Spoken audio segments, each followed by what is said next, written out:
Welcome, Max. Welcome, Hannah. This is Career Lab Wednesday. We are here every Wednesday from noon to 1 p.m. And if you've joined in before, you've watched any of the recordings on LinkedIn, you know that we have a topic, but that we don't really abide by that topic, because what I care about and why I'm here is to support you in your career. So whatever questions you have, you may be starting off early in your career, working with the interview process for your first time, or we've had a lot of folks jump in who have been the same company for many years, then pandemic happened and they're like, oh my gosh, I got to do this again. We've got people who want to level up in their current company and are working on navigating the politics of that. So any career-related question is fair game. I'm seeing you there, Max, on the phone. Max, is there anything that you'd like to kick us off with? Any questions that you have? Oh, no, not really. I just kind of want to listen and see where everybody else is at. And if I have any questions, I'll be more than happy to speak up. Fantastic. Cool. Well, welcome, Margot. Good to have you. Welcome, Sebastiano. Good to have you here, Sebastiano. So again, this is Career Lab Wednesday. You can enter your questions in through the messaging on LinkedIn or through the comment section, and Jane Coletta will make sure I see those. Or I love it when you jump straight into Zoom here and I can work with you directly. Good to see your face, Sebastiano. Thank you. Good to see you too. Thank you. And, I'll just talk for a little bit about our approach to career. So at Right Foundation, we're interested in your potential. I had a new client reach out who wanted help kind of checking the boxes off of all the to-dos she needs to get to the next position. And I asked her, I said, I have no doubt that you're going to do that. I mean, you're clearly qualified to achieve these goals, but what about this position? What does it have to do with you and your potential? And that really excited her more than just, checking boxes off the list, which is great. I mean, it's a helpful, nothing wrong with that. But when we start to look at what's my purpose as a human being on this planet, what is it that is going to be really meaningful to me? And does this job, does this company that I'm applying for or working with, is this helping me develop my skills to be the best that I can be? And is this a place where I'm in sync with what they're doing? And that's really what we want to look for. So when we're coaching people on interviewing, that's why we say, we want you to interview the interviewer. We want you to be going into your current company or where you're looking to get hired, asking them questions to see if it's a spot that is a good fit for you. Because that way, when you have that mindset, you're going to be showing your interest, you're going to be showing your curiosity, you're going to be accessing your executive functioning. You're going to be on your edge. You're going to be your best self that you can be in that conversation, as opposed to, and just when I do interview coaching with people, when they come in and they just list off their accomplishments and just list off the things they've done. I mean, I've got ADHD hardcore and I get lost in like 10 seconds or less. So if we're not having a conversation, if what the person who's interviewing is saying isn't directly attached with me, where we're having this dialogue back and forth, they're going to lose me. And especially since I'm a people pleaser, and I don't want to make people uncomfortable historically, I'm, done lots of work on this, then I'm not even going to tell them that they've lost me. I'm just going to be sitting there waiting for the interview to be over. And so there's a lot of times where you might be the person for the job, but you haven't developed the skills to let others really know that. So that's just an example of how we look at career, how we look at you becoming who you can become, whether it's just in the first round of interviews, second round of interviews, once you're in the job, and using what you care about to help drive you in your career. So our topic for the day is, are you limiting yourself? Quick answer is yes. We are all limiting ourselves to various degrees all the time.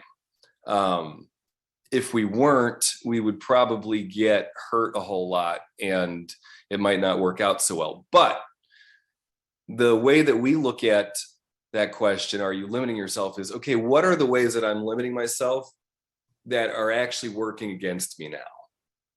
There's ways that I've put the brakes on my development as a human being, whatever, because it served a purpose at some time. But right now, what are the challenges that I have, and the deeper yearnings, the deeper desires? I want to make partner, I want to do the next thing.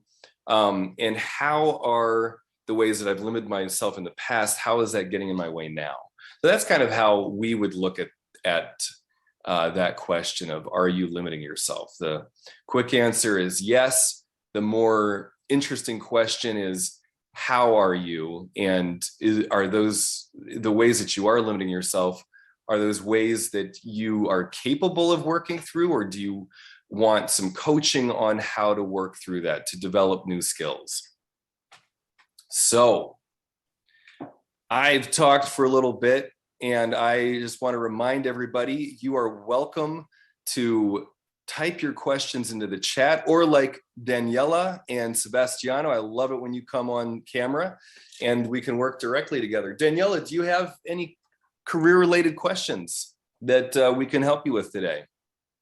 I do. I apologize for the IT difficulty. This is the first time I'm using Zoom. We use something else for. Oh yes. And and I have COVID. Oh no. Oh I God. know, Well, I know. I'm glad that it's not going to come through the computer. And I'm glad Oh my.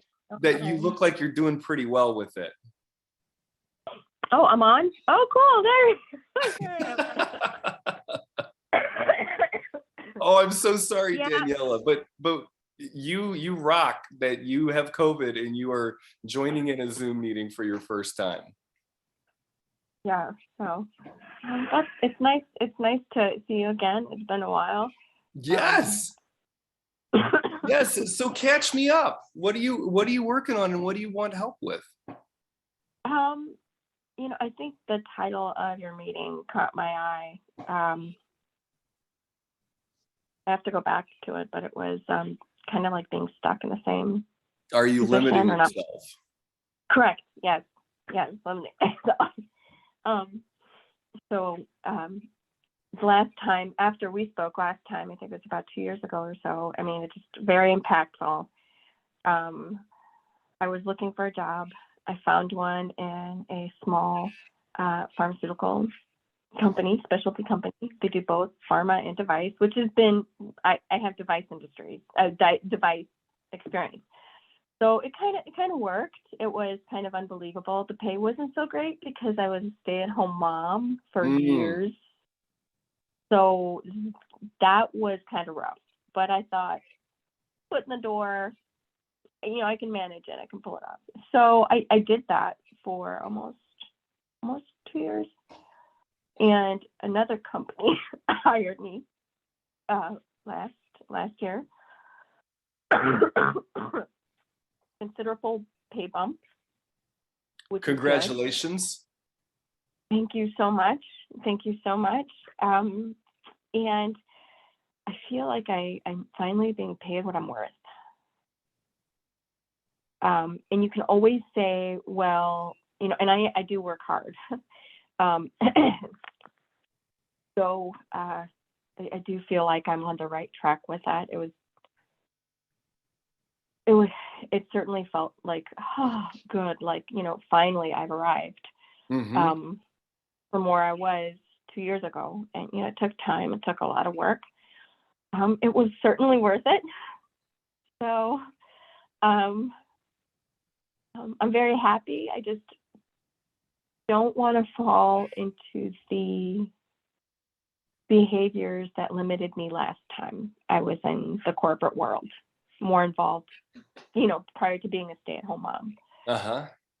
And I feel like I'm doing that, but not consciously aware of it. Does that make sense? Yeah, well, so you have a hunch that you're Yeah. falling into the same patterns, Correct. and that's pretty much why you jumped on today. So what are the patterns? Right there. Where do I start?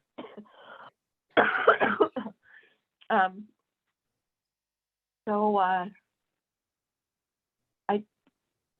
I help everybody. That could be good. It is good. I'm a go-getter. I do as much as I possibly can. I don't say no as often as I should. Okay. And that can get you in a lot of trouble. And so I How does it get you into trouble? well, you get a lot more work. You're great at your job, but then you get a lot more, and it's like, okay, I'm a human being. I get overwhelmed, and I have to manage that. Because now that I've landed a really good paying job, I want to be able to manage that very well. Mm-hmm. And I'm also always asking myself, okay, are these activities going to promote me to the next phase in my career? And I think there's a lot of factors that are working for and against. COVID has put a lot of people out of work, and I'm very grateful to still have a job. But at the same token, there's a lot of competition for my position as well. And, you kind of feel like you're balancing on this like tightrope, not literally, but that's always in the back of your head. It's okay. There's tons of people qualified for this as well. Can I say no? What do I do when I become swamped and overwhelmed with projects and activities? Okay, Daniela. People. So I'm going to ask a few questions that seem random, but remind me, do you have siblings? Yes. How many? 2. Older or younger? I'm the oldest. Okay. Unfortunately. I don't know if that's good or bad. What do you mean, unfortunately? Because you're always helping. Like, always. Oh, okay. So you're seeing how this pattern got set up. Yeah. So you have a way of helping people out, and in fact, you were helping mom and dad out from the beginning. And that was the way that you created primacy for yourself and also security. Yeah. And so it's a pretty big challenge then when you're used to running things that way in your life for you to do something different. Even if it's like you're watching yourself, it's like, you're doing something, you're like, no, don't take on that next thing, but I'm doing it anyway. Yeah. Okay. So you've identified the problem, or the pattern. Let's call it a pattern. Okay. What have you done to try to shift the pattern so far?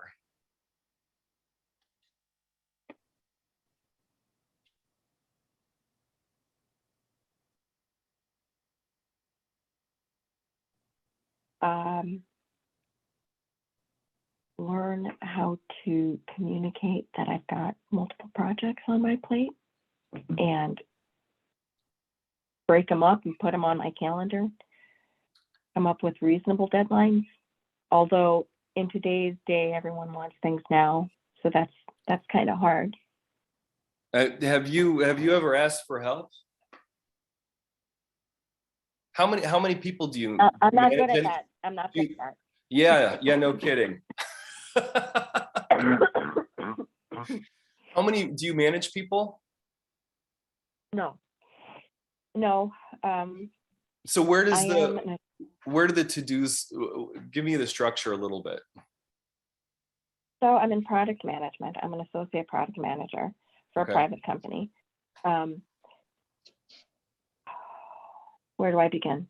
The company's small, but it is globally recognized. There are many offices around the world. Headquarters is in Germany. So we all know each other at the company. When something comes along, let's take a database project, right? Company wanted to implement Active Campaign for our customers. Well, none of us are Active Campaign users. I'm very good with databases, but I've got all this product management stuff with manufacturing, with labeling, with everything else you can imagine, private label business. So it's, they're not small projects, they're big projects. And now here comes this new database that unfortunately the decision was made to purchase it without really thinking it through, if that makes sense. It'd be nice to train people or talk to maybe people that would have used it, that would use it potentially. You mean But for talk to you about it? Maybe talk to, yes, maybe get a team together and say, hey, this is what we're thinking. Do you think this is good for what we need? No, they just went ahead and purchased it.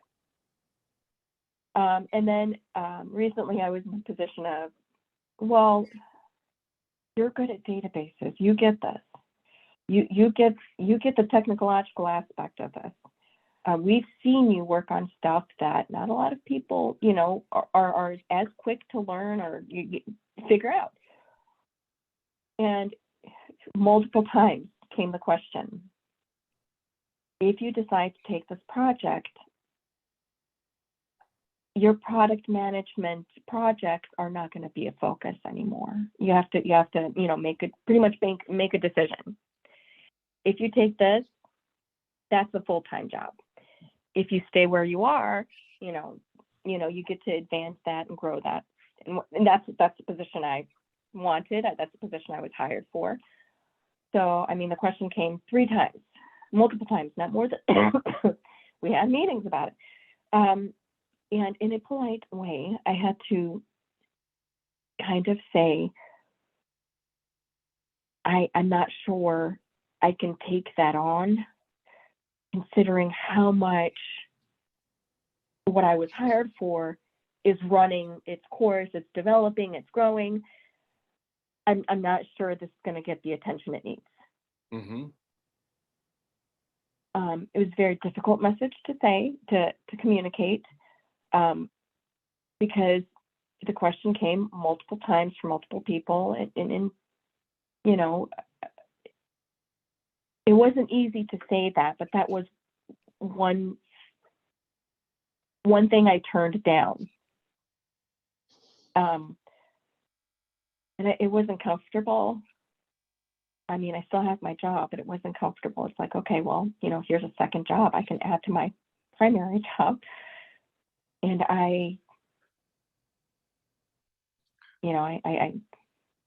What are the feelings that you're having about this? Kind of conflicted, because I don't know if I was in a position to kind of help out even more, and I let people down. I don't know if that would have been an opportunity to make more money. I don't know if that would have advanced my career and what I wanted. Daniela, do you have what's your relationship like with your manager or your boss?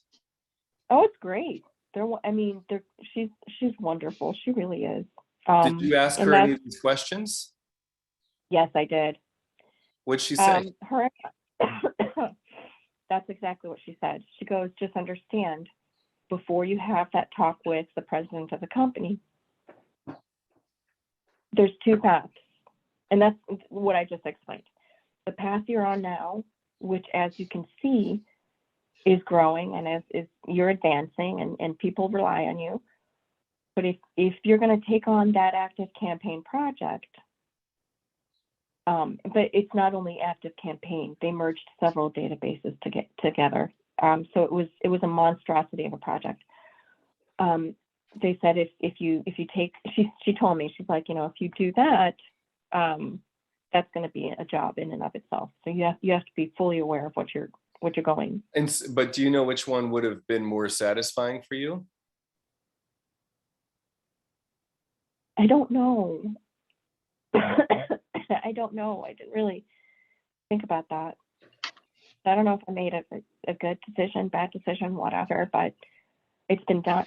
That decision was made, but I still think about it. And I'm still called on to answer some questions for that project. So it's like, that's not going anywhere. So it reminded me of a clip from Big Kahuna, where Really? Danny DeVito talks about regret. And he talks about that the only time somebody has character, you develop character once you regret something. And so, in our approach, the Right Foundation's approach with this sort of thing is that perhaps you chose one, and really the other one would have been more exciting and more what you really wanted to do, but perhaps you made the choice out of scarcity and thinking, oh no, I can't do it, or I don't know if I can, and so that kind of influenced, and so then you're having what the existentialists call ontological guilt, meaning that you didn't go for something that you wanted to. And so maybe you're kind of sitting with that. And what I would recommend is to let yourself be with it. Let yourself be with the discomfort. Let yourself be with the ontological guilt and the regret.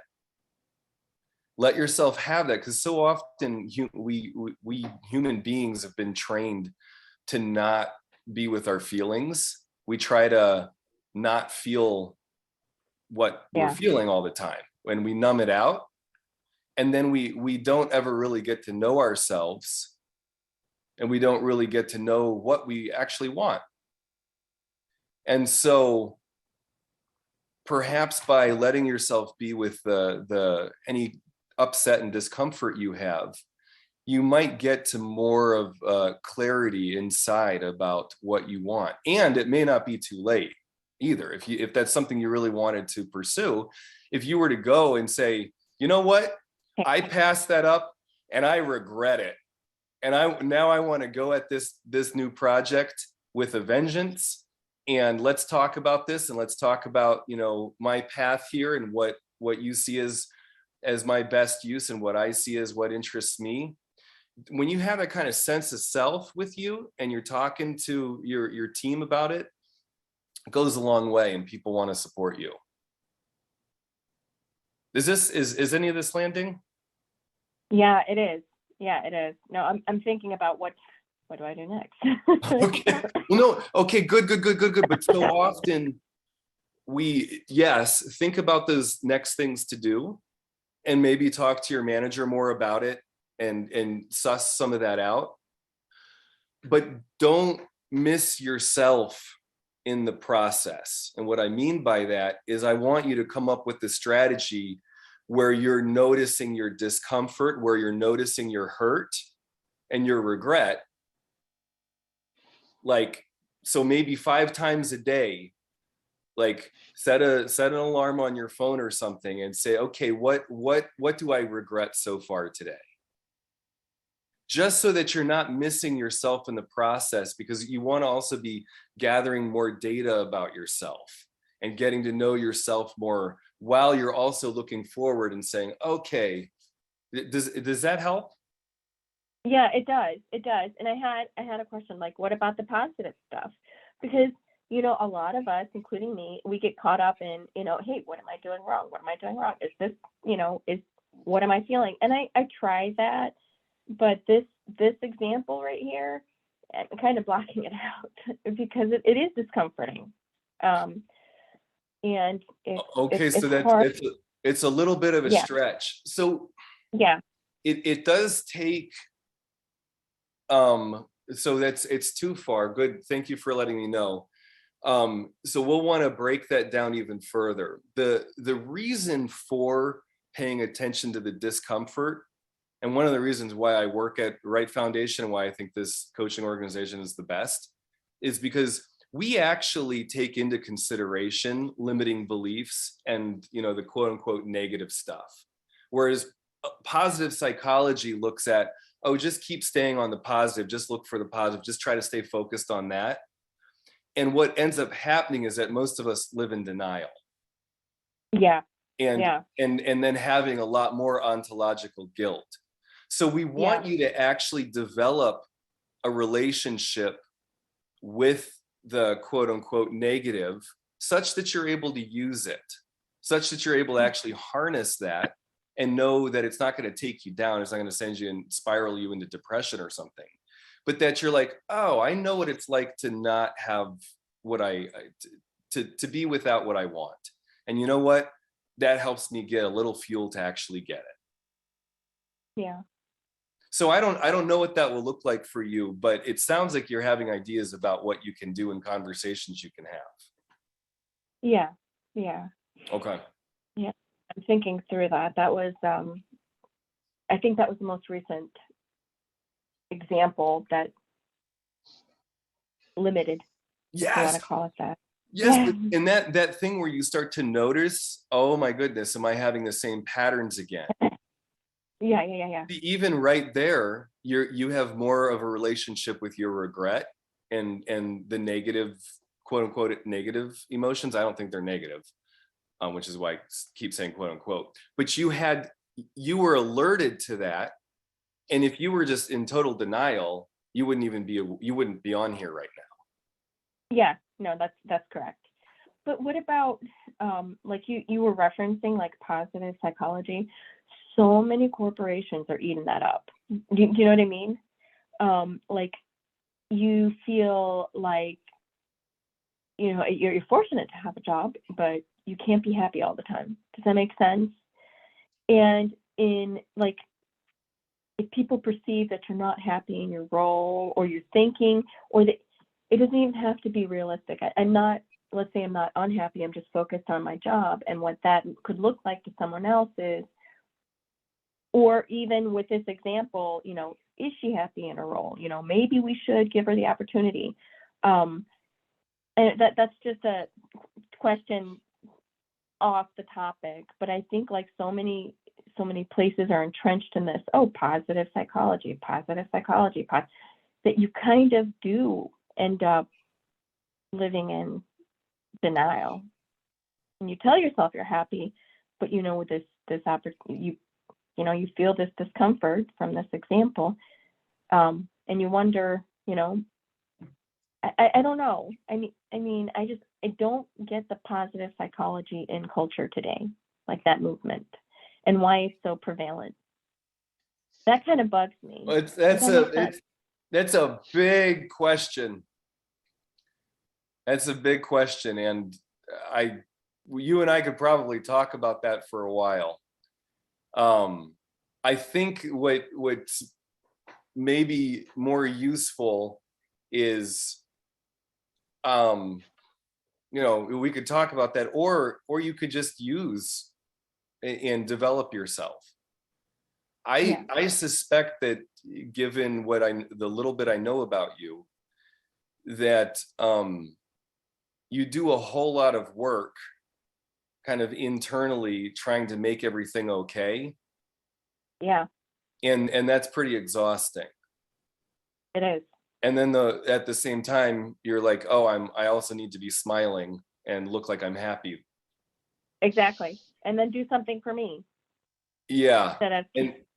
And so learning that and actually getting to see, your current the people that you're currently working with and actually see what they want and learn how to negotiate and have powerful conversations with them. That's a big skill, which you can totally do, but it's going to be more than we'll get into today. Okay. So I think now's a great time to plug. Oh, cool. I'm just seeing your message, Margot. I think now's a good time to plug the More Life training that Right Foundation offers. If you can do this in June, do it. It's it's Up. So what's that? I already signed up. Oh, Caitlin, I had a conversation with Caitlin. oh, So, wonderful. Caitlin Niso is beautiful. Oh, she's awesome. yeah, it took a while to finally reach back out to her because my schedule was a mess and I feel really bad, but we eventually did talk and set that up. So I'm on the agenda. Good. Okay, Daniela, that's where you're going to get more clarity about who you are and what really matters to you, especially if you're going in with that intention. And it's also going to help you see that the way that you communicate with authority and people that you're currently working with is largely tinted by your early childhood. And so you'll get some, not just learning, like cognitive learning, but we do exercises and things on that training where you're in a small group, you're with a team. So you actually get to do some exercises and have the experience of deep learning as opposed to just learning about. So this is great. This is going to be a big deal for you. Okay. Awesome. Looking forward to it. Daniela, thank you so much. Thank you so much for jumping on with COVID.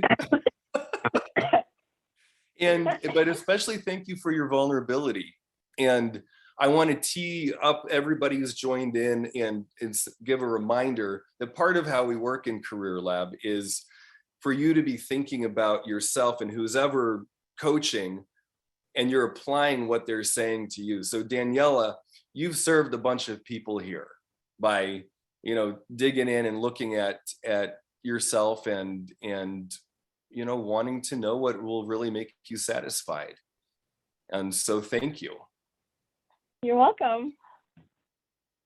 Fantastic. Well, so this is Career Lab Wednesday. Many of you I see on the Zoom have been here before, and those of you on LinkedIn Live, I don't get to tell who's on until afterwards. So welcome. We are here noon to 1, really to serve you. Any career-related questions that you have, Daniela's looking at how to get to know herself in her career, the ways that she has a hunch she's been limiting herself. So she's sorting through that. But I want to open up the floor to anybody. Mike, good to see you. Thanks for joining in. How can we serve you today? All right. I do not have COVID, but this is my first time using Zoom as well. I'm well versed in Google Meets and WebEx and things like that, but I'm like, man, I don't know how I've avoided, working virtually in an environment, avoided Zoom so long. But wow, congrats to both of you. Anyways, yeah, I decided to join today. This is my lunch break, and I decided to join today because I've been in the same position. I've been with the same company for 15 years, which is not a bad thing. And I've been in the same position for about the last 11 years. And I'm just trying to figure out how to move on from there. Because I don't feel like there's any more growth for me. There's really nothing. There's almost nothing left at the company for me. What company are you with? I'm with Dish Network. Okay. Yep. You're wearing the shirt. I'm on lunch, so yeah, I'm wearing the branding. So I think there's a lot of room to move if I was able to move to the corporate office out in Denver, but I'm not. I'm here in the Chicago area, and plan on staying in the Chicago area. So, you know, I'm one of the field employees, and I'm just about as high as I can get out in the field without moving to corporate. And so I'm just looking, you know, I'm not sure why I've stayed in the same position for so long, knowing that I want to move up, knowing that I want to grow my career. And I just don't know what the next steps are to doing that. I took this job. I was a senior in college when I started with the company, and I took a role as a trainer, and really had a passion for that. And then, you know, there wasn't a whole lot of movement, upward mobility in that department. So I took a department or a job in operations. And that's where I've been ever since. So just looking for, I don't know, the motivation to find something else to do bigger, better things. I think I don't know how to brand myself to do that. I don't know how to connect with maybe people that could get me in the right positions.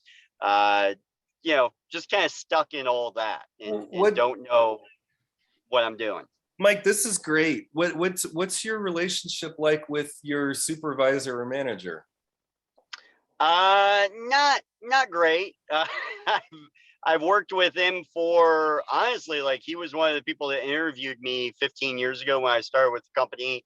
And he's been my direct supervisor for probably 7 or so years. But would not say it's a great relationship. I mean, you know. What's not great about it? The other day is a great example. He just, he kind of, I feel like he alienates people. We were having a group meeting, and he just started kind of yelling at all of us. And I'm like, well, that's not great. And he was in office with me, so he was in the same building as me, and just kind of ignored me the rest of the day. Didn't want to clear the air or anything like that. So I think that, I don't. What was he upset about? He was upset about some of our metrics, some of our numbers, and granted, some of them aren't great, some of them are great. There's reasons for our performance, where our performance is right now.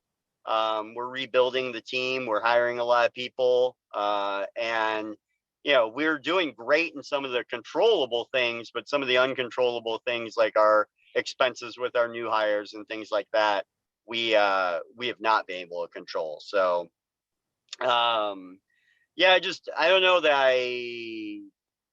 I feel like I put in for a position at the company about a month ago, and I told them, hey, I put in for this other job because I'm looking to, even if it's a lateral move, I'm just looking for that mobility so that I can use that to move up. And I don't know, maybe that's changed some things recently to make them even worse. I'm not sure. Maybe he's getting some pressure from his boss. I'm not sure.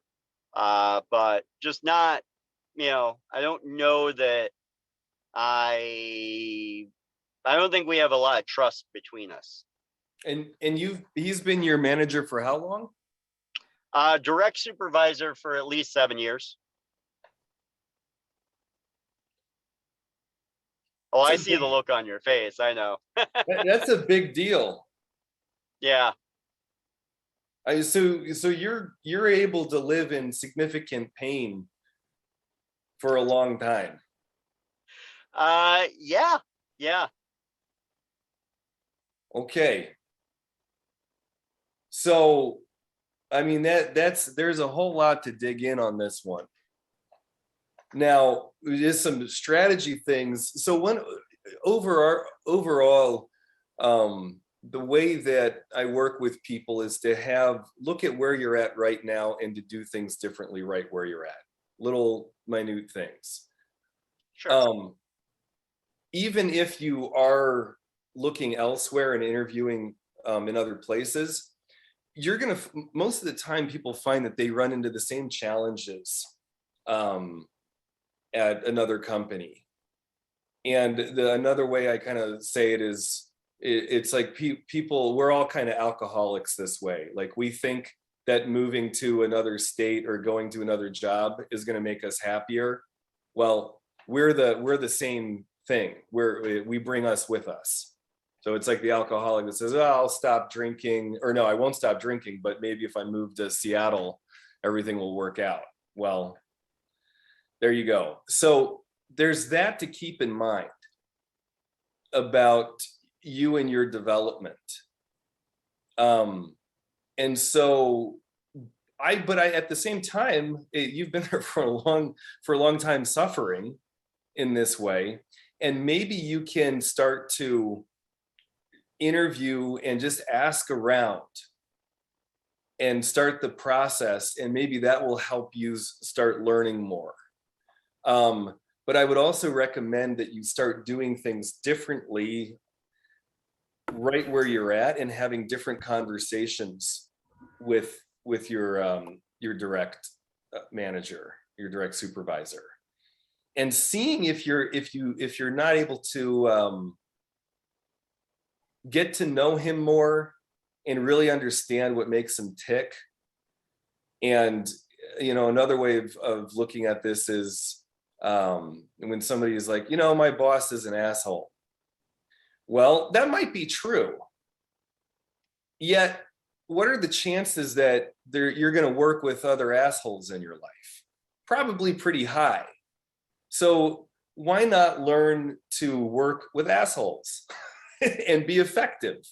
And then what tends to happen over time, though, is you start to see where they're coming from more and actually develop an affinity with them. So I'm just I'm talking for a while here, Mike. I want to check in with you and see what you're hearing, see how this is landing. Yeah, I mean, I think I've done my due diligence to do those things. I think I have, I enjoy my job for the most part. I don't. Somebody put it to me: you enjoy your job, but you don't always enjoy who you do it for. And I think that's accurate. Like, I've had different supervisors that I've really gotten along with, and some supervisors that I haven't. I've strived in both situations. I think I do better when I'm with somebody that I get along with and that we trust each other. But recently, like, I've been talking to some of my peers that have the same supervisor and just started to realize that, we're all kind of feeling the same way. And I think we're looking to, I don't know if we're all looking to abandon ship, but there's been a few people that have already recently. So I've started testing the waters out there and, contacted a few people and, throwing my resume out there and things like that. But I don't know if I'm getting in my own way, or because, it always comes down to this. I compare this to, battered spouse, where oh, not gonna do that again, and they'll buy you chocolates or flowers and things like that and say, oh, I'm sorry, I'm so sorry, shouldn't have happened, but I'm under a lot of stress. And I think I'm to the breaking point, though, where I finally just get up and leave. But I'm also a responsible person. I'm not going to leave. Like, I still have a responsibility to my family. I still have a responsibility to my team.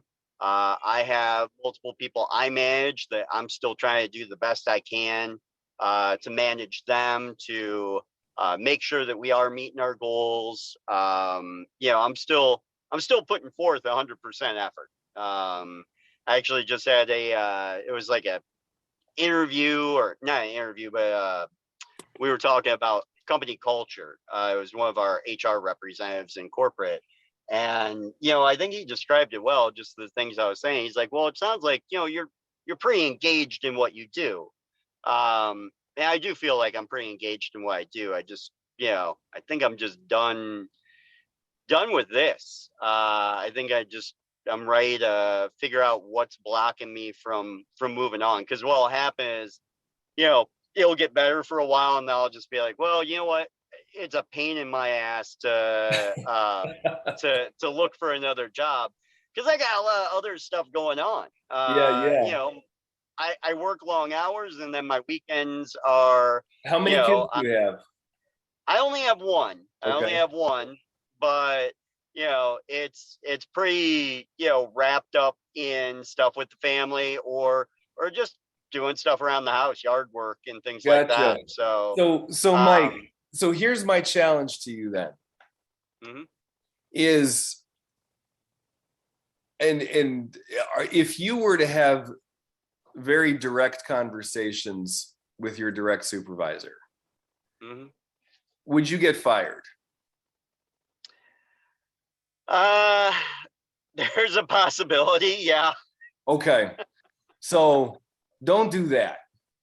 If you do have, if that's a legitimate concern that you might get let go, if you were, speaking very frankly and saying things like, a lot of people are unhappy, and some people have already left before, and I just want to kind of point this out and see what there is that I could do to help with some of the challenges that our team is facing right now.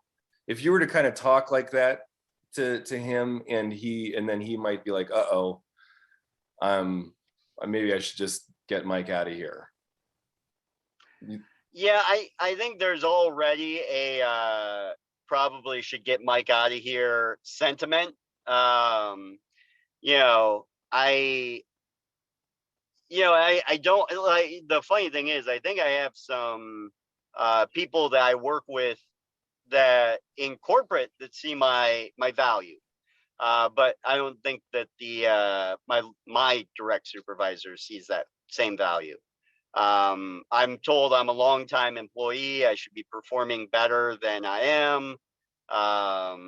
And that, our time here is limited, and, we really need to perform. And I think it all just goes to threats. Now, whether or not those are empty threats or more serious threats, I honestly never know.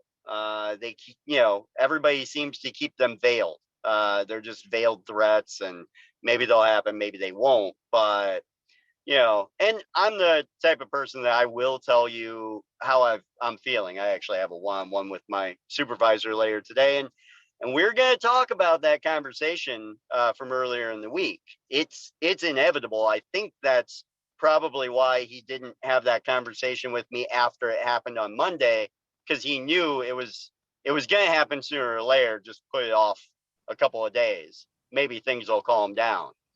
But here's the thing. Here's what I realize. The only person that I can change is me. I can't change other people. And I've had these conversations with him before. Gets better for a little bit, but it doesn't get good for long. So really, I mean, I'm not looking to stay here long term. I mean, I've already been here long term, but not looking to stay any longer. So I don't know. That's where I am. Like, I'm just trying to figure out how I get myself motivated to keep looking ahead, looking forward. Looking for other things I can do other than the thing that I'm doing right now. Looking for ways to grow my career, maybe even take it in a different direction. Well, I wish you the best of luck.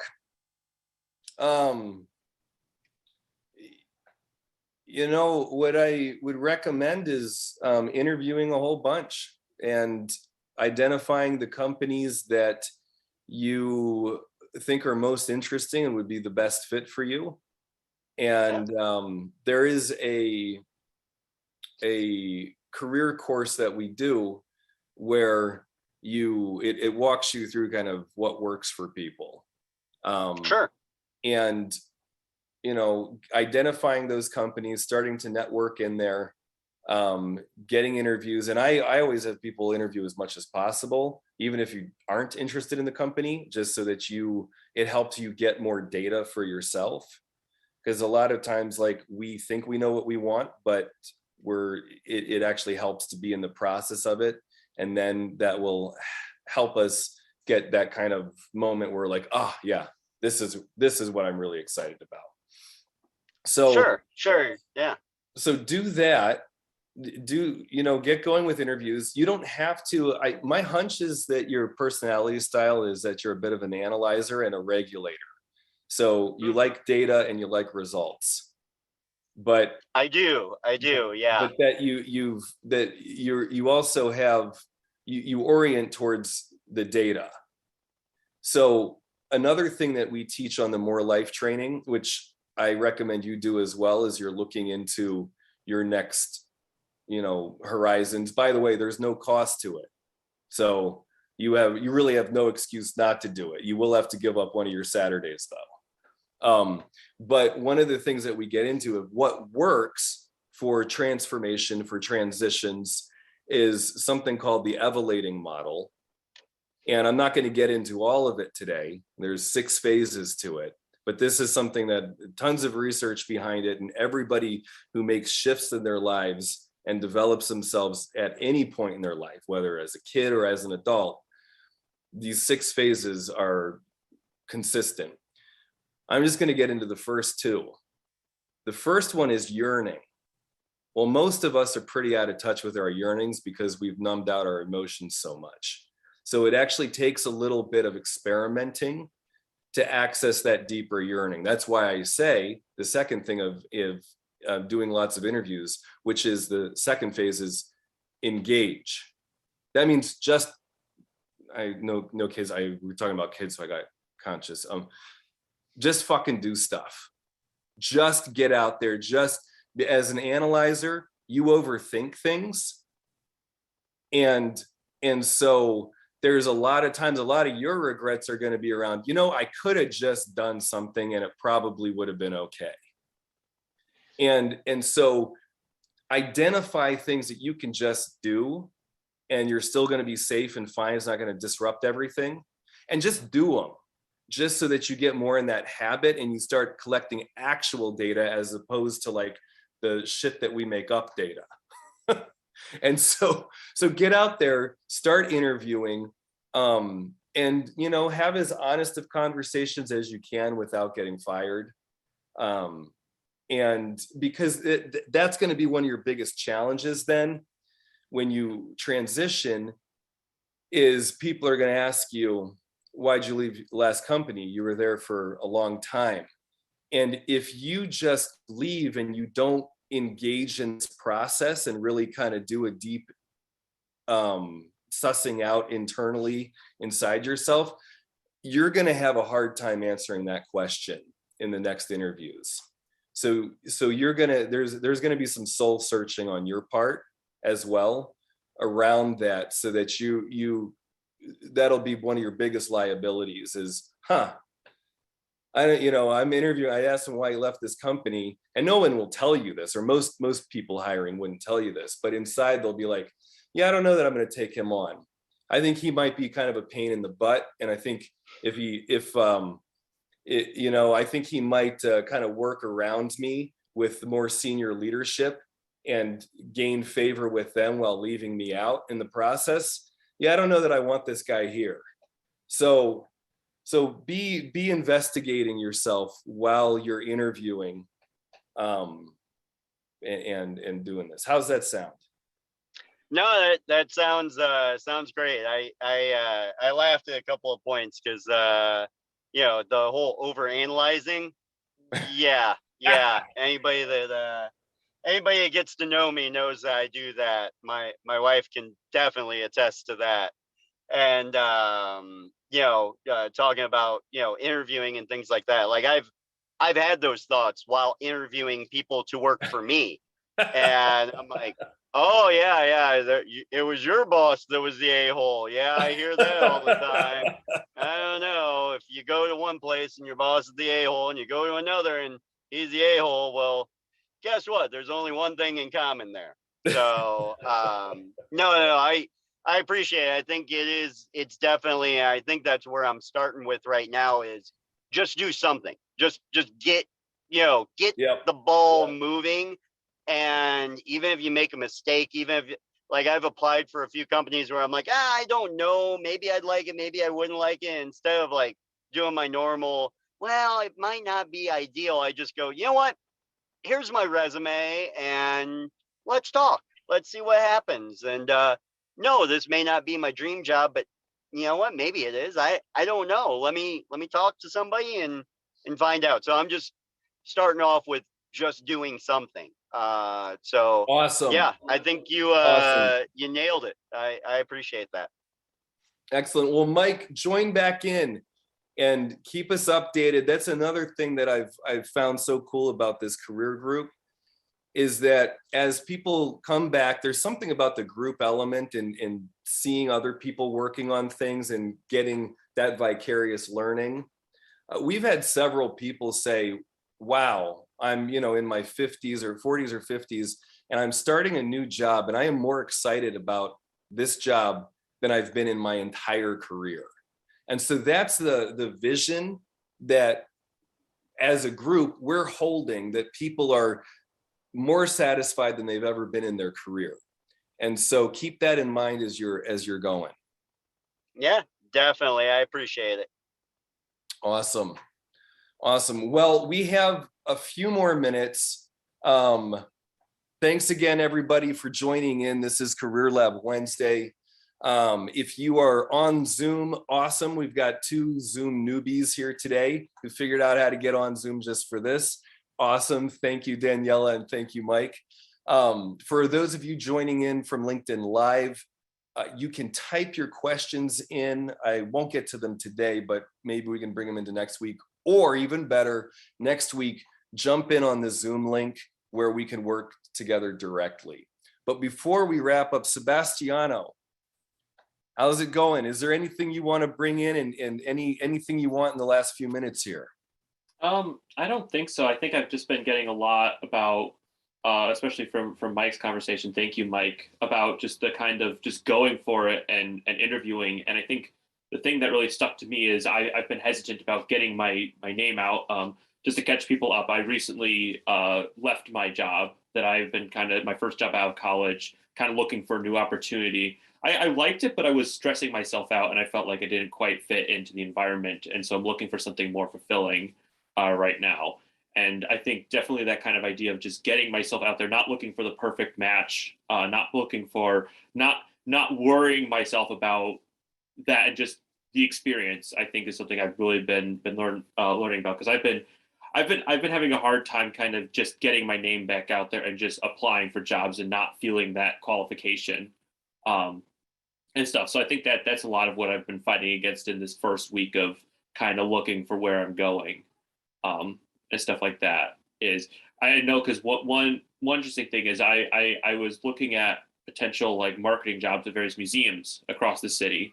That's been one of my strategies. So like looking at the Shed Aquarium, the Field Museum, stuff like that. And it was interesting because I was looking through available job postings at the Field Museum, and one of my things was, oh, they have job opportunities for what is it? Security guards. And that kind of stuff. And I'm like, and part of my brain said, oh, that would be a fun job. You don't need writing qualifications for that, as if I didn't have writing qualifications or anything. So like kind of I don't know. So I guess here's my thought. What is your thought on if I should apply for a position like that instead of something that would be like higher quality, more in line with what I'm looking for, but also I could get more easily heard on? What do you mean easily heard on? I guess something that right now that I'm feeling that kind of pretender syndrome, that I'm not actually a writer or social media person. I'd be better in the grunt work of a security guard. Dude, I would say anything is better than nothing. Mm-hmm. Like being around people. Mm-hmm. So my only concern with the security position is if you is the amount of contact you have with people. Mm-hmm. If you're all on your own, I don't like it for you. Yeah. I would have you work in a restaurant before I would have you do that. Mm-hmm. Mm-hmm. But if the security position has you engaging with people, being at the museum, putting you in a location, putting you with, if you're going to be downtown with people from the Art Institute, then I would say go for it. Sounds great because you're getting contact and you're developing your relationships. That's true. That's true. Yeah. But if you're just doing something where you're standing, walking a beat where you don't have any contact with people, then get something else. Okay. That's good advice. Just kind of just look. Really, what I'm looking for is connection. Is what you're saying. Did you see SB's comment there? Illuminati's is a great place just to work. On it, totally, absolutely. Being around people. We're coming out of the pandemic. I mean, it's a freaking luxury. And having the gift of being able to serve people and be of use is just really something that is going to be way better than I don't know, whatever else. Yeah. George? You came off mute. Can you say something? Yeah, this is Susan Bertrand. Hey, Susan. So, are your parents involved in Right? Yes, they are. Okay, that's what I thought, because I've met both of your parents, and my reaction was like, no, don't take a security job. There's so many people, that you could connect with through Right that would be looking for you to maybe just do some freelance work maybe for them, until you find a job, or, my daughter, who is just about out of college, worked for a summer at the Illuminati's down here in River North. Susan, thank you. And it's 1:00. I got a session coming in, so I got to jump. Yeah. So